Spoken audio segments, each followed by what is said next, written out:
এই বাচ্চা ছেলেটি, তোমার নামটা বলো। মোহাম্মদ মুজাম্মিল মিয়া। মুজাম্মেল মিয়া, বয়স কত? 18। মুজাম্মেল মিয়া 18 বছর, গত 6 মাস ধরে মেলিগনেন্ট টিউমারে ভুগতেছে। হ্যাঁ জি তোমার কোথায় টিউমারটা একটু দেখাও। জি এই জায়গাতে টিউমারটা, এই জায়গাতে কেমন ছিল টিউমারটা বলো।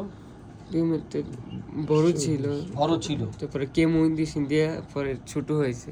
কেমো ইনজেকশন দিছে। কেমো দিছে কয়টা? 6টি। 6টা কেমো দিছে।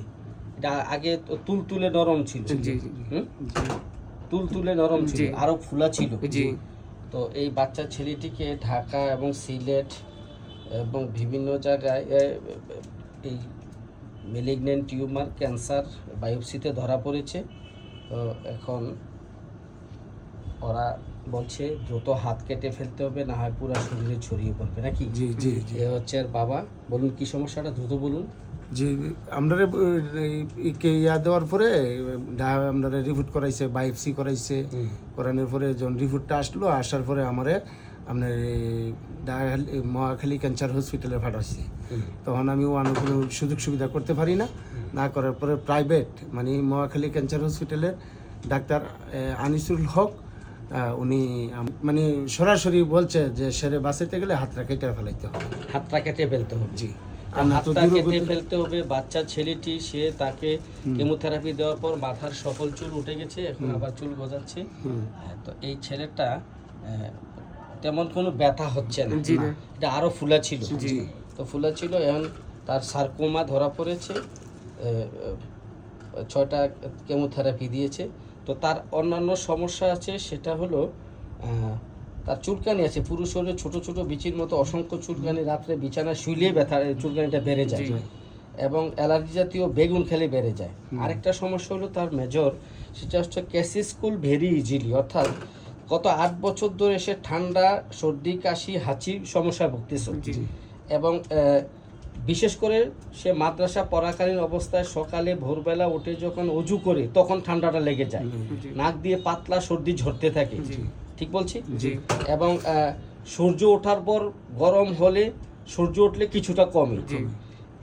আরও কি, ঠান্ডা পানি খেলে বা ঘাটলে বা অন্য কারো পুকুরে গোসল করলে অথবা অন্য কোনো টিউবওয়েলে গোসল করলেও, নিজের টিউবওয়েল ছেড়ে অন্য কোনো টিউবওয়েলে গোসল করলেও ঠান্ডার সমস্যাটা লেগে যায়। তো এই হচ্ছে তার ঠান্ডার সমস্যা। রৌদ্র উঠলে কিছুটা কমে। তো এইভাবে সে 8 বছর ভুগছে। এবং জ্বর গত 4 বছর ধরে সে ঘন ঘন জ্বর আসে, 10-15 দিন পর পরে জ্বরটা আসে, বিশেষ করে বিকেলবেলা 3টার পরে জ্বরটা শুরু হয়। ঠিক আছে, এই হচ্ছে তার সমস্যা। অতীত রোগের মধ্যে একবার ডায়রিয়া হয়েছিল। তো আমি তার ফ্যামিলি হিস্টোরিতে পেলাম হলো এই যে ফ্যামিলি হিস্টোরিতে তার পাইলসের, বাবার পাইলস আছে, আচিল আছে বাবার, এবং ভাইয়েরও পাইলস আছে, এবং বোনেরও পাইলস আছে, নানির টিউমার আছে, মামাদের টিউমার আছে। জি হ্যাঁ, জি মামারও টিউমার আছে। এই হচ্ছে। তো পিপাসা একেবারেই কম। জি পিপাসা কম, মাঝে মধ্যে একটু লালা পড়ে, ক্ষুধা তেমন নেই, আর হচ্ছে ঘুমটা কম হয়, উপর থেকে পড়ে যাওয়ার একটা স্বপ্ন দেখো মাঝে মধ্যে। ঠিক আছে, এবং মাঝে মধ্যে তোমার শরীরটা ঝাঁকুনি মেরে ওঠে। জি ঝাঁকুনি মেরে ওঠে। আর কি সমস্যা, কোনো মিথ্যা কথা তোমার সহ্য হয় না। হ্যাঁ, মিথ্যা কথা সহ্য হয়। কি হয় বলো মিথ্যা কথা? হ্যাঁ, কি হয় তখন? তখন আমার রাগ উঠে যায়। কি রাগ ওঠে বলো? মিডিয়াম বলতে তাকে তারপর দিই। মানে তখন মিথ্যা কথা সহ্য না করতে পারে তাকে মারধরও করো, একটু থাপ্পড় দাও, কষ্ট সহ্য করতে পারো না।